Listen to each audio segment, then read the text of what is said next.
दोस्तों, अब क्या लिव इन रिलेशनशिप में रहने वाले लोगों की जानकारी भी केंद्र सरकार जुटाएगी?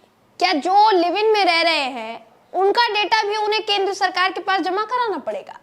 ये सवाल सुनने में जितने अजीब लगते हैं ना, उससे भी ज्यादा अजीब आपको तब लगेगा जब आप ये जानेंगे कि इन्हीं सब मांगों के साथ सुप्रीम कोर्ट में एक याचिका डाली गई। यानी इस याचिका में ये कहा गया कि लिव इन में रहने वाले लोगों का रजिस्ट्रेशन होना चाहिए, वो भी केंद्र सरकार के साथ होना चाहिए।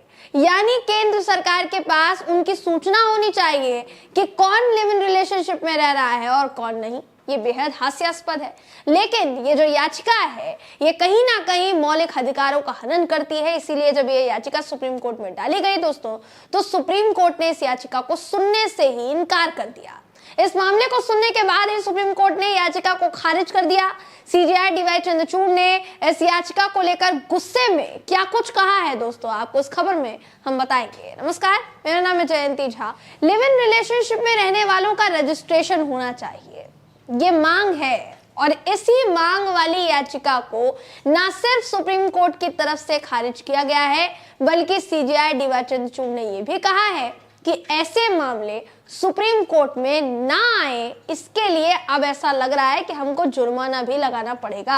आगे क्या कहा है वो आपको खबरों के जरिए बता देते हैं दोस्तों, एक एक करके खबरें दिखाते हैं आपको। इस वक्त सबसे पहले स्क्रीन पर आपको हम संवेद का आर्टिकल दिखा रहे हैं, खबर दिखा रहे हैं। इस खबर के मुताबिक दोस्तों, याचिकाकर्ता अधिवक्ता ममता रानी थी। यानी ये जो याचिका जिन्होंने डाली उनका नाम ममता रानी बताया जा रहा है, जो कि पेशे से वकील बताई जा रही हैं, जिन्होंने अपनी याचिका में श्रद्धा वॉलकर मर्डर केस, आपको याद होगा श्रद्धा वॉलकर मर्डर केस, पता होगा आपको, आफ्ताब का नाम आपको पता होगा दोस्तों। तो श्रद्धा वॉलकर मर्डर केस और निकिता हत्याकांड जो कि हाल ही में सामने आया था, जिसमें एक शख्स का नाम सामने आया था, उसी के लिव इन पार्टनर का नाम सामने आया था। इन दोनों मामलों का हवाला यहाँ पर ममता रानी ने दिया, और इस याचिका में इन दोनों मामलों का हवाला देते हुए उन्होंने कहा कि इस तरह की घटनाओं को रोकना पड़ेगा, और उसको रोकने के लिए लिव इन में रहने वाले लोगों की जानकारी जुटाई जानी चाहिए, क्योंकि ये पुलिस के पास होनी चाहिए।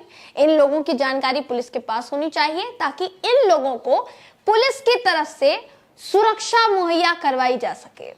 लेकिन सुप्रीम कोर्ट ने इस याचिका को अव्यवहारिक करार दिया दोस्तों। यानी उन्होंने कहा कि ये अविवेकपूर्ण है। अगर विवेक के आधार पर होती तो चलिए कोई फैक्ट तो होता, लेकिन अविवेकपूर्ण मतलब कि किसी भी दिमाग का इस्तेमाल इस याचिका को डालने में नहीं किया गया है, ये कहीं ना कहीं कह दिया गया। अब इस याचिका को खारिज करते हुए सीजेआई डीवाई चंद्रचूड़ ने क्या कहा दोस्तों, एग्जैक्ट उनका कोट क्या था आपको बताते हैं।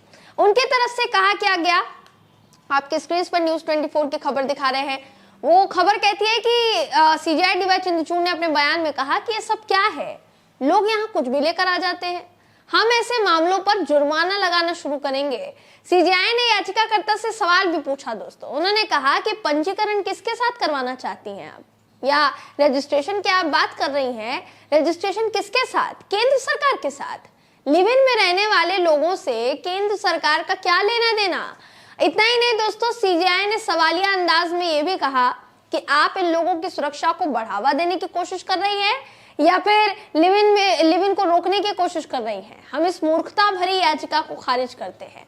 तो देखिए, जाहिर तौर पर यह याचिका जिसे एक तरीके से अविवेकपूर्ण बताते हुए खारिज कर दिया गया है, जो कारण देकर खारिज किया गया है, वो तमाम कारण आगे से ऐसी याचिकाएं डालने वालों को याद रखने चाहिए और याद रखने पड़ेंगे।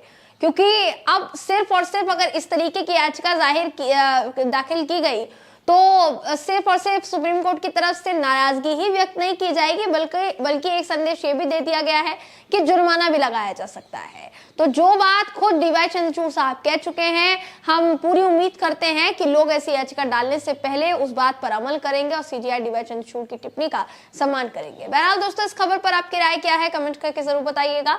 वीडियो अगर आपको पसंद आया हो तो वीडियो को लाइक और शेयर करना ना भूलें। फिर मुलाकात होगी आपसे किसी ऐसी खबर के साथ, तब तक के लिए नमस्कार।